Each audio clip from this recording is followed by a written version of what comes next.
Olá pessoal, hoje na nossa aula de Projeto e Desenvolvimento de Software nós vamos estudar um pouco mais sobre os requisitos, que é uma etapa tão importante do processo de desenvolvimento de um software, né? Porque se for mal executada pode comprometer todo o sistema. E nós vamos começar essa aula vendo uma frase aqui, muito importante. O Fred Brooks, meu xará, disse que a parte mais difícil da construção de um software é a definição do que se deve construir. E como eu disse, também é mais importante, né? Bem, primeiramente, o que são os requisitos, né? Os requisitos são o que o sistema deve fazer e quais as restrições.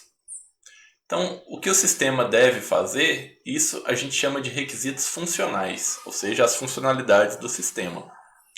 E sob que restrições a gente chama de os requisitos não funcionais, que referem-se ao desempenho, à usabilidade, segurança, disponibilidade, tá? Um exemplo aqui, vamos ver um sistema de um banco, tá? Quais são os requisitos funcionais de um sistema de um banco? Seria abrir e fechar uma conta, fornecer extrato e saldo, realizar transferência, realizar saque e etc. Tá? Esses são os requisitos funcionais. Já os requisitos não funcionais, eles seriam, por exemplo, em relação ao desempenho, o saldo tem que ser informado em menos de 5 segundos. Claro, ninguém quer ficar esperando muito para simplesmente ver o saldo da sua conta. E outro requisito não funcional é a disponibilidade, né? A gente não quer que um sistema esteja fora do ar. Então eles têm que estar no ar 99,99% do tempo. Por quê? Né? O sistema estando fora do ar, a empresa, o banco vai perder dinheiro. Tá? Então, tolerância a falhas. O sistema tem que continuar operando mesmo se acontecer algum problema. Né? A gente não quer que aconteça, por exemplo, a tela azul, né? Que a gente vê aí em vários sistemas. Ou que o sistema trave, né? Ou que o sistema feche, né? Caso aconteça algum erro. Então a gente não deseja isso. Então o sistema tem que ser tolerante a falhas. Segurança, né? Muito importante para um banco. Então os dados têm que ser criptografados na hora de fazer qualquer troca. A senha tem que ser criptografada. E a gente tem que garantir que o cliente vai ter segurança na hora de utilizar o nosso sistema. Outro requisito não funcional, a privacidade. Então a gente não pode disponibilizar os dados. A privacidade acho que hoje é um ponto muito importante devido a várias falhas encontradas em sistemas aí, né? Então, não disponibilizar os dados dos clientes para terceiros. Outros requisitos aqui não funcionais. A interoperabilidade significa, né, a questão do nosso sistema se integrar com outros sistemas, no caso aqui do Banco Central. Em relação à capacidade, então o sistema tem que dar conta de armazenar dados de 1 milhão de clientes, porque o nosso sistema vai ser um sucesso, né? Usabilidade, então tem que ter uma versão para deficientes visuais ou para portadores de necessidade visual, certo? Então, a gente consegue perceber aqui que os requisitos, eles são como uma ponte, tá? Você tem o problema no mundo real e você tem o software, né, que é a solução para o problema do mundo real. E os requisitos, eles vão guiar o processo de desenvolvimento do software, tá? Então, o pessoal fez uma pesquisa com 228 empresas de 16 países para verificar quais eram os principais desafios no processo de elicitação dos requisitos. E eles colocaram aqui uma porcentagem que refere-se à porcentagem de empresas que marcaram esse desafio. Então, olha só, 48% das empresas, né, o topo aí, está como principal desafio, os requisitos são incompletos ou não documentados. Tá? 41% acham que existem falhas de comunicação entre os membros do time de desenvolvimento e os clientes. Tá? 33% acham que o principal desafio são os requisitos que estão em constante mudança, né? 33% também acham que os requisitos são especificados de forma abstrata e não tem toda a informação necessária. 32% acham que restrição do tempo é um desafio grande. E 27% acham que problemas de comunicação entre os membros do time. 25% acreditam que stakeholders com dificuldade de separar requisitos e soluções é um grande desafio. E é aquilo, né, que o stakeholder muitas vezes eles não sabem, né, o cliente ele não sabe às vezes qual que é o problema ou ele não consegue descrever a solução. E 20% acreditam que o desafio é a falta de apoio dos clientes.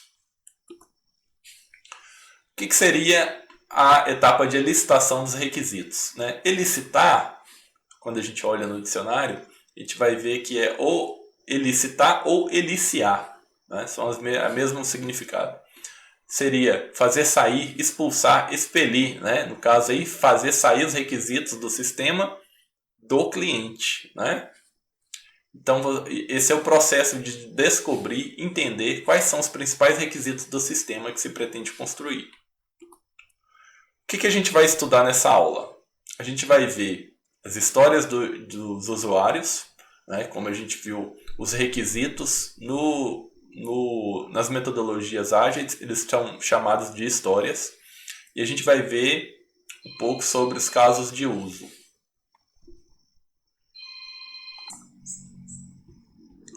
O que nós vamos estudar sobre os requisitos? Essa aula eu dividi ela em duas, tá? 2 vídeos. Nesse primeiro vídeo, nós vamos estudar as histórias de usuários e os casos de uso. No segundo vídeo, eu vou apresentar o produto mínimo viável e os testes AB. Vamos ver agora um pouco sobre as histórias. Antes, né, no processo clássico, em cascata, né, o waterfall, o que acontecia? Você tinha uma equipe responsável só para fazer análise de requisitos. Essa equipe passava ali alguns meses levantando os requisitos do sistema, né, de todo o sistema. Em seguida, o que acontecia? Esse documento era entregue aos programadores e os programadores ficavam por conta de desenvolver com base nesse requisito, nesse documento de requisitos. Então, esse documento de requisitos ele tinha uma importância muito grande no processo de desenvolvimento. Hoje, nos métodos ágeis, o que a gente tem?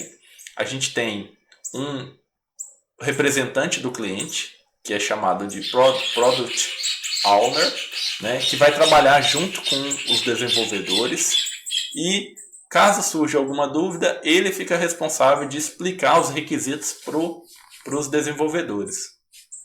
Tá? Esses requisitos aqui, nos métodos ágeis, eles são descritos na forma de histórias. Tá? E a história de usuário, a gente pode ver aqui como resumir em 3 Cs.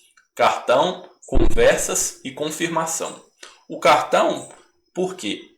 Cada requisito ele é escrito aqui como uma história bem curtinha, de forma que caiba dentro de um cartão. Certo? E esse cartão ele vai servir de lembrete para o dono do produto, o Product Owner, para que ele possa detalhar por meio de conversas para a equipe de desenvolvimento. Tá? E o terceiro C, de confirmação, porque ele também vai ter alguns cenários que vão ser usados para aceitar a implementação dessa história. Tá? Seriam alguns cenários ali que vão garantir o funcionamento correto dessa funcionalidade, dessa história. Tá? Então, vamos ver aqui um exemplo de uma loja virtual. Então, você tem um cartão, que é uma história, e essa história tem lá fechar uma compra, que seria o requisito. Tá? Então, por meio de conversas, o PO ele explica os meios de pagamento, as formas de entrega e as formas de parcelamento que fazem parte do requisito aqui, fechar uma compra. Tá? Confirmação, então, vai ser o seguinte, para fechar testar a compra à vista e a compra parcelada, né? Então você precisa, a confirmação aqui significa que você precisa testar a compra à vista e a compra parcelada, tá? Testar com cartões de crédito, no caso A, B ou C, as marcas dos cartões de crédito, e testar com modos de entrega X e Y. Então a confirmação aqui, ele já vai dar algumas opções que tem que ser utilizadas para garantir que esse requisito, né, essa história, vai funcionar corretamente. Tá? Então isso aqui, essa confirmação, pode ser escrita no verso, no próprio verso do cartão, para lembrar o PO desses detalhes. E o que acontece? Isso tudo é utilizado em conjunto com o Kanban. Né? Em Kanban, o que acontece? Você vai ter aqui o uso de cartões. Cada cartão vai ter uma história e você pode definir, pode utilizar, né, um quadro, e nesse quadro você vai ter lá as tarefas que estão em progresso, que estão em desenvolvimento, as tarefas que já foram feitas, as tarefas que ainda estão para fazer, certo? Então isso aqui dá uma visão, né, de como está o desenvolvimento do sistema. Então aqui, olha só, a maior parte das tarefas já estão completas. A gente vê que esse processo aqui já está no final. Quem escreve as histórias? O representante do cliente, o PO. Tá? Como que ele escreve isso? Ele vai fazer um workshop de escrita de histórias. Né? Uma reunião junto com os stakeholders no início do projeto. Então, com isso, o objetivo dele vai ser criar uma lista de histórias. E vai participar todo mundo que tem alguma coisa relacionada ao sistema, os stakeholders, né? Representantes dos usuários. Então, olha só, a forma de escrita das histórias pode ser, né, um jeito bem simples aqui. Como um determinado usuário, eu gostaria de fazer uma certa atividade no sistema. Tá? Então, tem que ser a história, o cartão, ele tem que ser escrito de uma forma bem simples, linguagem natural, de forma que o cliente entenda, sem nenhuma linguagem técnica. Então vamos ver aqui o outro exemplo, que seria um sistema de controle de bibliotecas. Tá? A gente tem 3 tipos de usuários. No caso, tem o usuário típico, aquele que vai pegar livros da biblioteca, tem o professor, que seria um usuário especial, e o funcionário da biblioteca, né? Então, olha só, pensando aqui nas histórias do usuário típico.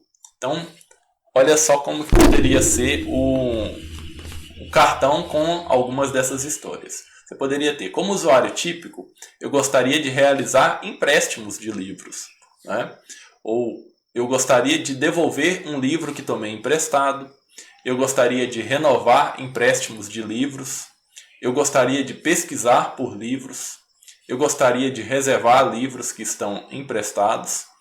Eu gostaria de receber e-mails com novas aquisições, certo? Todos esses são requisitos, são descrições das funcionalidades de um sistema, mas do ponto de vista de um usuário, do usuário típico aqui, né? Que é quem vai fazer o empréstimo dos livros. Do ponto de vista dos professores, olha só, como professor, eu gostaria de realizar empréstimos de maior duração que o usuário típico, né? Eu gostaria de sugerir a compra de livros, né? Eu gostaria de doar livros para a biblioteca. Eu gostaria de devolver livros em outras bibliotecas. Pensando aqui, essa última história já é um pouco mais complexa, né? Porque você teria uma biblioteca central, pensando na universidade, e várias bibliotecas em departamentos. E o professor ele poderia devolver um livro numa biblioteca de algum departamento, e esse livro teria que ser posteriormente repassado para a biblioteca central. Do ponto de vista dos funcionários da biblioteca, a gente tem aqui, olha só as histórias. Como funcionário, eu gostaria de cadastrar novos usuários, né? Isso é papel do funcionário da biblioteca. Eu gostaria de cadastrar novos livros. Eu gostaria de dar baixa em livros estragados. Eu gostaria de obter estatísticas sobre o acervo. eu gostaria que o sistema envie e-mail de cobranças para alunos com empréstimos atrasados, né? Eu gostaria que o sistema aplicasse multas quando da devolução de empréstimos atrasados. Então, lá na história do usuário típico, faltou ele poder pagar multas, né? Não comentou nada aqui. Mas esse seria um requisito. As histórias, né? E as características das boas histórias, elas são formadas por um acrônimo aqui, do INVEST, né? Que são, cada letra tem um papel aqui, né? Independentes, o que significa? Cada história ela é independente de outra história. Então ela pode ser desenvolvida de forma independente das outras. Tá? Não tem nenhuma dependência. Elas estão abertas para negociação, ou seja, tanto o cliente como o desenvolvedor eles têm que estar dispostos, né, na hora de fazer as reuniões e conversar, eles têm que estar dispostos a negociar, né? Abrir mão de alguns pontos para o desenvolvimento de uma história, para a criação de uma boa história. Uma boa história, então, ela tem que agregar valor. Não adianta, por exemplo, o desenvolvedor pegar uma história e incrementar com funcionalidades que não têm valor para o cliente. Tá? Quem tem que definir o que tem valor é o cliente, não o desenvolvedor. Então, elas têm que ser estimáveis. O que seria uma história estimável? Para você conseguir estimar o tempo de desenvolvimento de uma história, ela tem que ser uma história curta, né? E bem definida. Elas têm que ser sucintas. O ideal é que elas sejam sucintas, né? Sempre uma história defina uma funcionalidade curta, simples, né? Mas, pensando aqui no caso dessa história aqui, que o professor vai devolver livro em qualquer outra biblioteca, essa já é uma história um pouco mais complicada, não é? Então o ideal é que todas as histórias sejam sucintas, mas às vezes pode acontecer de você ter uma história um pouco mais complexa, tá? E todas as histórias, as boas histórias, elas têm que ser testáveis, tá? Não do ponto de vista do desenvolvedor, tá? Que seria fazer um teste já pensando no código. Não, ela tem que ser testável do ponto de vista do usuário. Ela foi desenvolvida, ele poder pegar e testar essa história, para ver se ela está atendendo ao que foi proposto. Tá? Então, a gente viu que as histórias elas estão diretamente relacionadas com os requisitos funcionais. Mas, e os requisitos não funcionais? Vamos ver agora. Então, os requisitos não funcionais, né, o time ele tem que definir quais vão ser os requisitos não funcionais com o representante do cliente, né, o PO. Então, o time ele deve incluir esses requisitos não funcionais nos critérios de conclusão de um sprint. Né? Para o final do sprint, a equipe ter condições de verificar se esses requisitos foram atendidos. Então, um exemplo aqui. Né? Suponha que que desempenho seja um requisito não funcional bem importante em um sistema. Então, a gente pode definir que para aquela história ser considerada pronta, né, vai ter que passar por uma revisão de código focada, né, em desempenho.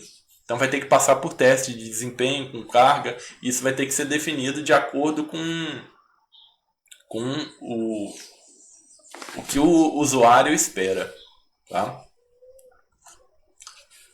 Agora vamos ver um pouco aqui sobre os casos de uso. Qual que é a diferença? A primeira pergunta é: qual que é a diferença do caso de uso das histórias? O caso de uso ele já é mais detalhado em comparação com as histórias.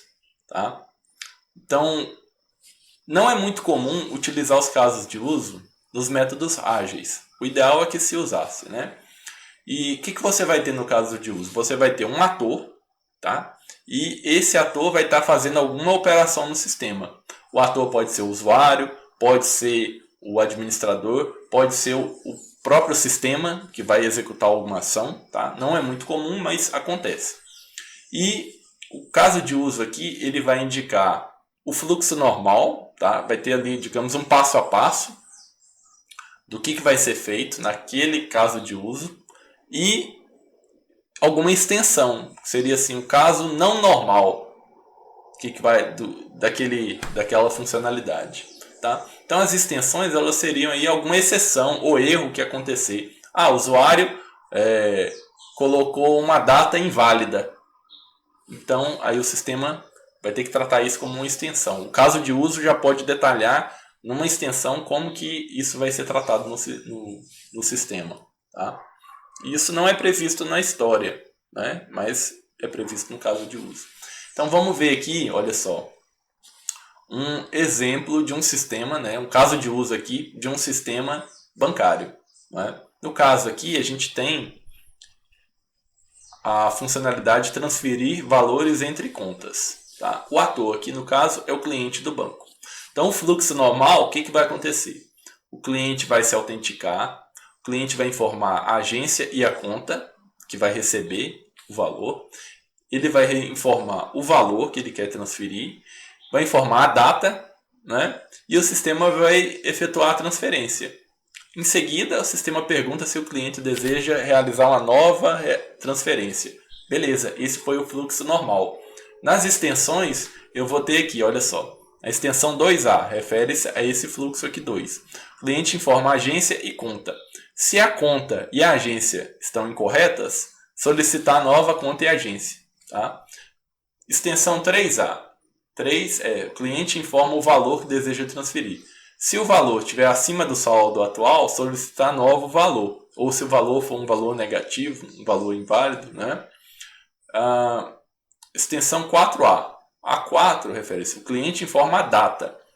4A, a data informada deve ser a data atual ou no máximo um ano à frente. Não adianta colocar 10 anos, tá? Isso tem que ser tratado. Então isso é visto como uma extensão no caso de uso. 5A. Você tem aqui no 5, o sistema efetua a transferência. Se a data informada é a data atual, transferir imediatamente. Mas se a data informada é uma data futura, ele vai agendar, certo? Então a gente vê aqui que é muito mais detalhado do que a história, que tem que caber num cartãozinho, né? Então, olha só, o fluxo normal aqui é chamado de fluxo feliz, tá? Que é onde dá tudo certo. E as extensões é onde vão acontecer as exceções e o detalhamento do que deve ser feito no caso de cada exceção, tá? Então aqui, ó, detalhamento do passo 5, eu acabei esquecendo. Então vamos ver aqui, o importante, casos de uso não são algoritmos, então não adianta você tentar colocar já as cláusulas se não, tá? A ideia não é essa, a ideia do caso de uso é que ele seja simples de entender. Então aqui a gente ainda está levantando os requisitos, não adianta já tentar pensar num algoritmo, tá? Então o foco é entendimento e delimitação do problema, e não em possíveis soluções. Vamos ver um outro exemplo aqui de um sistema de venda em caixa de supermercado, tá? Sistema de atendimento ali, né, do supermercado. Então no fluxo normal, a gente tem aqui 12 passos, olha só. O cliente chega no caixa com os produtos que deseja comprar. Caixa inicia uma nova venda. Caixa identifica um produto, né? Vai ler ali no código de barra. 4. O sistema identifica o produto, registra a venda, apresenta a descrição no sistema, seu preço e o total da compra até aquele momento. Então, no passo 5, o 3, 4 e 5 vão ficar repetindo aqui conforme o cliente tiver mais produtos, né? Em seguida, quando acabou os produtos, o sistema apresenta o total de venda, o caixa informa o total de venda e pede o pagamento, o cliente faz o pagamento e o sistema processa o pagamento.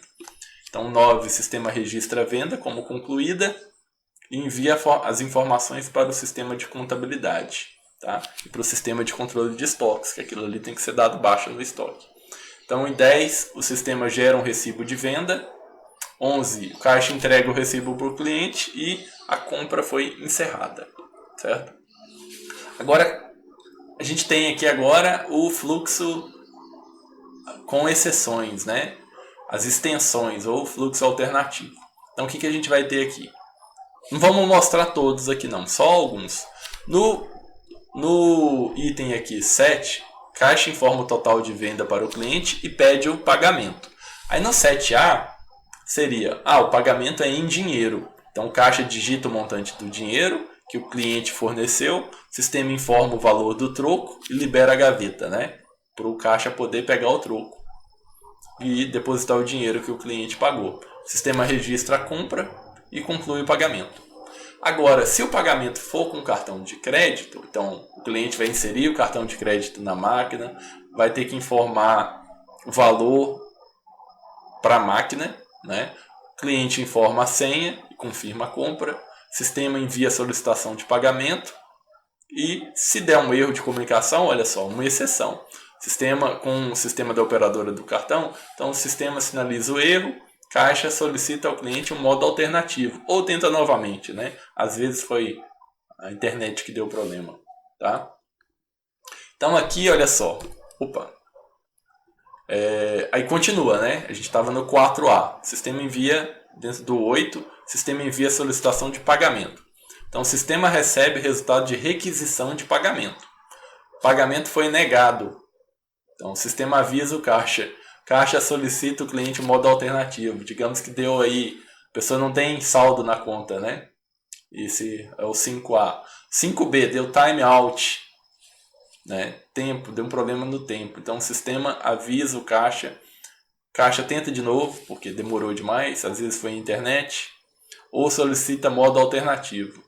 Tá? Então no caso de uso a gente vai ter aqui previsto todas as exceções, tá? Então aqui olha só, ainda tem pagamento em cheque, que ninguém usa hoje, pagamento com cartão de débito, tá? Então no próximo vídeo eu vou falar para vocês sobre o produto mínimo viável, tá? E a gente termina esse vídeo por aqui. Espero que tenha ajudado e até a próxima então e obrigado.